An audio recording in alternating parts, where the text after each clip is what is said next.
Jesus, Bible, and current events from a Christian perspective, battling spiritual wickedness in high places, one podcast at a time. This is the High Places Podcast.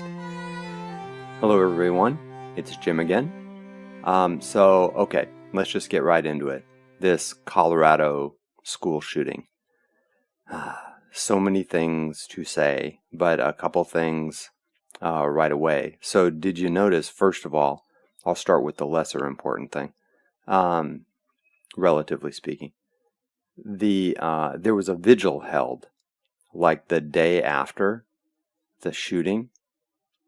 And the politicians, though, the Colorado senator who's running for president now, because everybody's running for president now, he was there because, don't let a good political opportunity pass you by, even if the opportunity is a school shooting. And the member of Congress for that district was also there. Do I have the name of these guys? Crow is the Bennett, I think, is the senator, and Crow is the congressman. Both Democrats. And so this whole thing was just a stunt. It was an anti-gun stunt. And so if you've seen any of the footage on this, the actual high school students from the school, they weren't allowed to speak. This whole thing was set up by a couple of anti-gun groups. And, I think they may have had some teenager who was not part of the school, but one of these, just like in Florida, where they had these little, wannabe teen activists desperately searching for their 15 minutes of fame. So they had some kids speaking.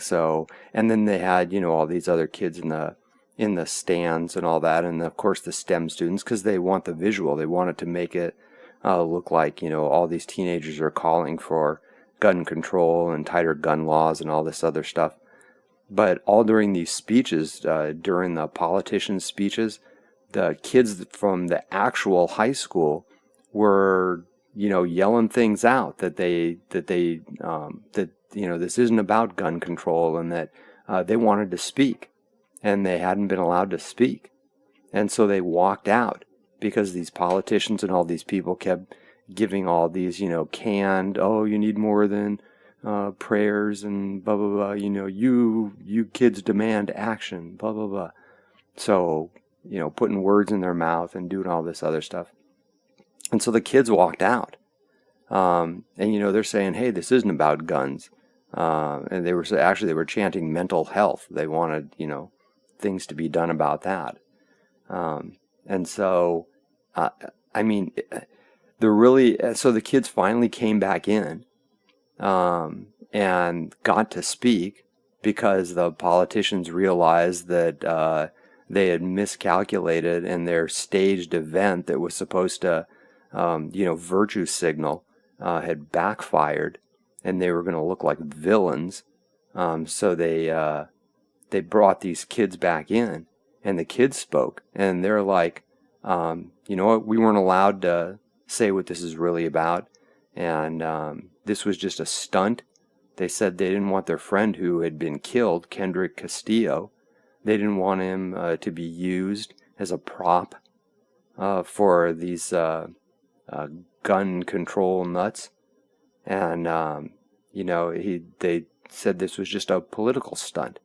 And they thanked the people who came. The one kid was very eloquent about it. He said that he thanked the people who weren't there for political reasons. And he said the people that were, he said, thanks for ruining it. And he said that, they're not a statistic. They're not a statement. They're people. But when Marxist totalitarians want to disarm the populace, they don't think of people as people. They're props to be used, and they're the target for the totalitarian control that these Marxists want to exercise. So the fact that this kid that was killed wasn't even buried yet, his body isn't even in the ground, And these slimy vultures are using him and the other kids at this school to push their agenda to disarm people. I mean, that's just that just shows you how low these slimy people will slither in their desire to take over this society. And so, if they have such disregard for a kid who was shot at school, that they use this supposedly vigil for him, they use this to further their agenda of control. What are they going to do if they actually get power? Do you think they're going to care about anybody's rights or their religion or their beliefs? They have nothing gets in the way of their desired goal. And you see this, who is it? Cory Booker came out this last week, I think it was, with a gun control proposal.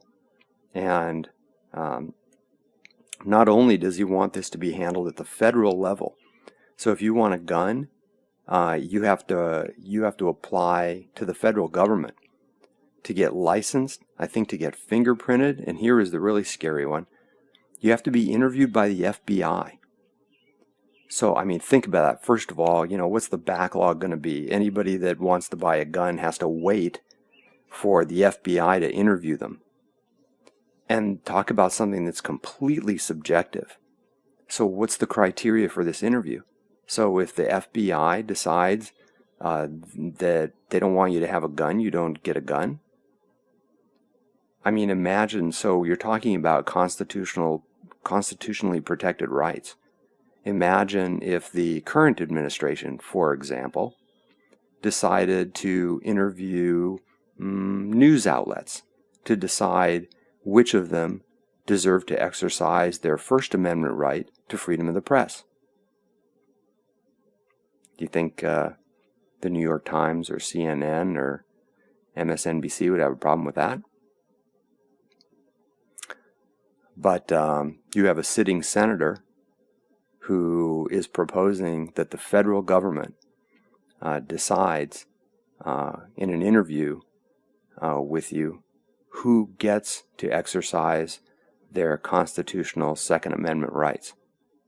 The real irony is, all these people are doing is proving why we need a Second Amendment.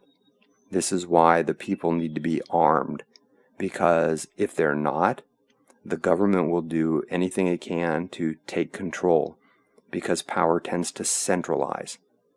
And those that have power want to accumulate more and more, and they want total control. And this is why we have a Second Amendment, so that the people's representatives don't become the people's rulers, because the government has more firepower than the people.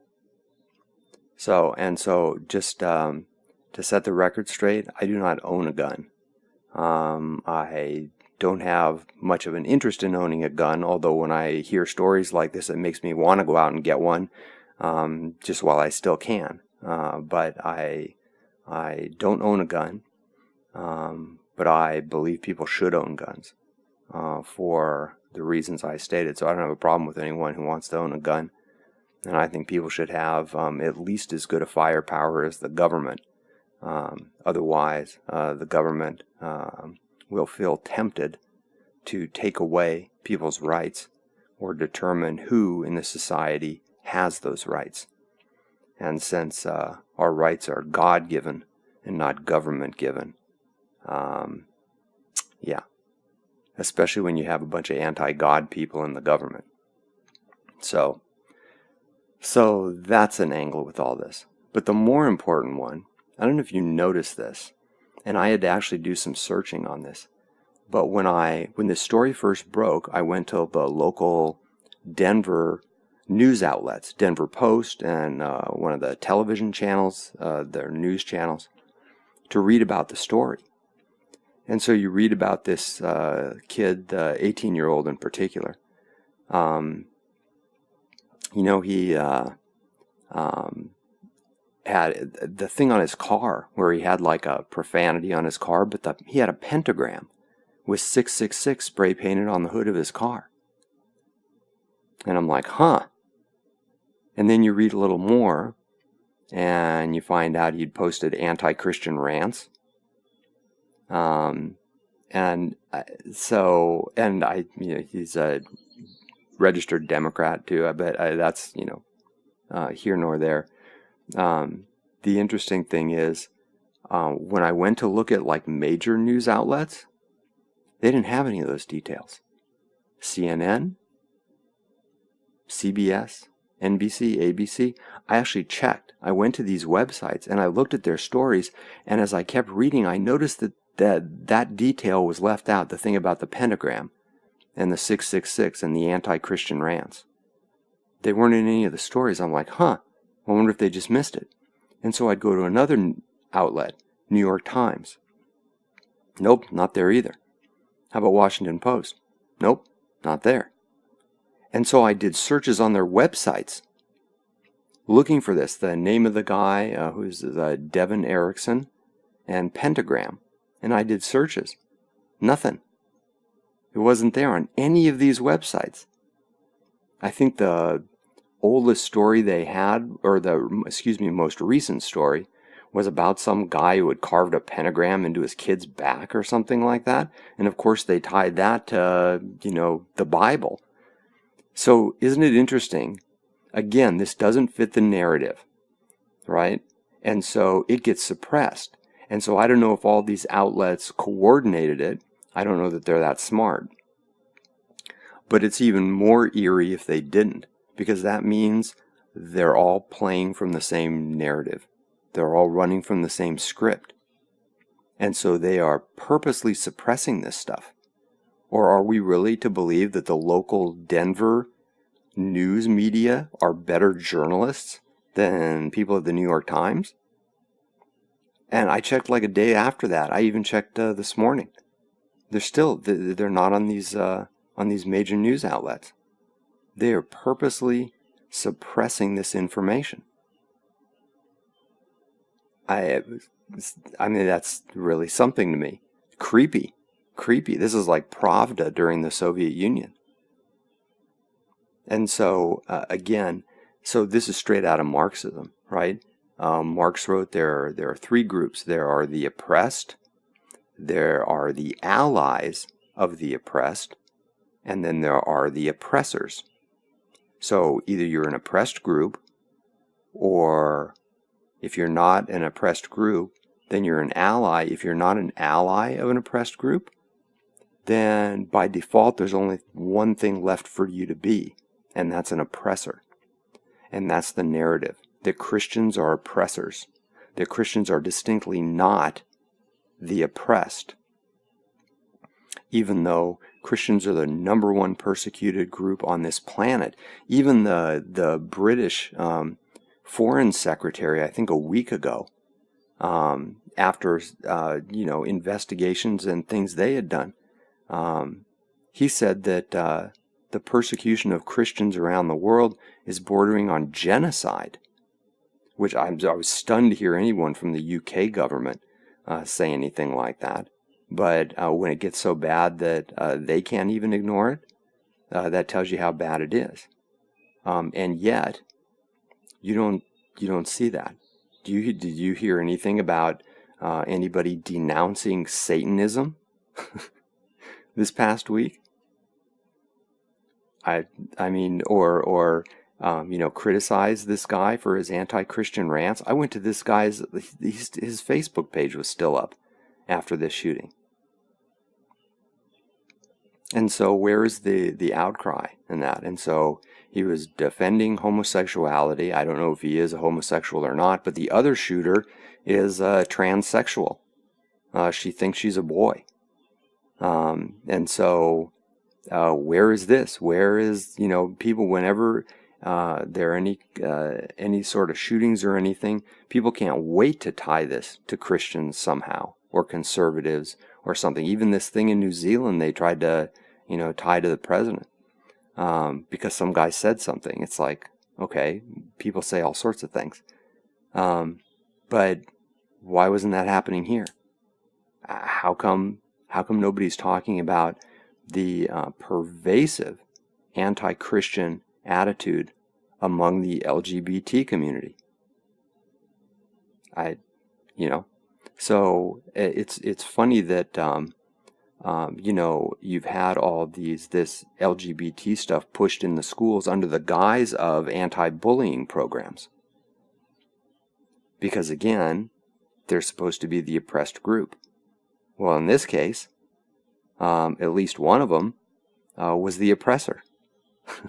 You can go all the way back to Columbine 20 years ago, where they asked a girl if she was a Christian, and then shot her right in the face and killed her when she said yes. And apparently there are videos where they even rehearsed this, the two shooters. So they were even practicing this, that they were going to go through the school and find Christians and ask them if they were Christian, and then kill them if they said yes. How much of that did you hear? People could have been talking about this anti-Christian attitude, murder, for 20 years. You haven't heard this stuff. And now you've got the news media actively trying to hide this stuff? How is that not an important factor in the story? How is that not an important factor? When they had this thing with the, we did an episode on the guy that faked his own assault. They couldn't wait to, talk about the red MAGA hats on the, supposed attackers. So when the press wants to push a narrative, they seem to be able to uncover any little detail they can find, even if they miss the facts. They'll make up stuff that fits the narrative. But in this case, all they had to do was be as good a journalist as the local Denver newspaper. And, just go look at the car. It was towed away. Or, if they can't do that, the New York Times should start reading the Denver Post. Maybe they can get a subscription. CNN, too. Maybe they can, publish the feed from the local newscast from Denver. Because the local news scooped all these national news outlets. The national news outlets still aren't talking about it. So this is just, let's talk about the devil's children. Talk about the devil's children. Who are they protecting? Who in the end are they protecting? So think about that next time, you watch these shows, or, think about that next time you pay your cable bill. Part of your money's going to CNN and MSNBC and all that. Who are, these people are actively working on the side of the devil. They're protecting Satanists. Wow. So, yeah. Just want to talk about that real quick. This is going to be a shorter podcast, but it's been amazing to watch this. That it was just when I started looking for these things the other night, and consistently couldn't find any reporting on this from the major outlets. It's one of those moments when you get a chill down your spine, going, "Wow, this is really happening? This is really what they're doing." And it's eye-opening. So everything you hear from these people, take it with a grain of salt. But it reminded me of a verse in 2 Timothy chapter 3, starting in verse 12. Yea, and all that will live godly in Christ Jesus shall suffer persecution. But evil men and seducers shall wax worse and worse, deceiving and being deceived. The devil's children are out there actively trying to deceive us and hide the things that he and his children are up to. Even when it makes national news, even when people are shot and killed, these demonic, totalitarian news outlets are working for their father, the devil. And so take everything you hear from these people with a grain of salt, because the stuff you're getting from them is straight out of the pits of hell. Whether they consciously know it or not, they're doing the devil's work. and they're trying to marginalize Christians and eliminate any sympathy that someone may have for Christians, because then people might be curious to find out what Christians are about. And so it all comes back to stifling the gospel. The good news is there are still people out there that are being saved. God is still saving people. I talked to a number of people last night who seem to be soundly saved. Older people, younger people even. And it's difficult for younger people in particular. But God is still saving some. And so pray for the strength to stand firm. Pray for these people that are being saved, that God continues to strengthen them. Pray for all of God's people, that He gives us all strength. And you know what? Don't support these demonic media companies and these lousy Marxist, totalitarian politicians who just want to control your life and the way you think. And the first thing they're going to go after is the gospel, because that's what the devil wants. And so whatever man's motivation, if they're being empowered by the devil, his motivation is to stifle the gospel so that people won't be saved. Because misery loves company. The devil knows he's going to be roasting in the lake of fire forever, and he wants lots of people to join him. So don't play along. That's going to do it for this time. Feel free to reach out to us at podcast@jesusforsinners.com. I wish you all the best. Have a good day at church tomorrow. Pray as God for His grace and mercy. And everyone, take care. God bless.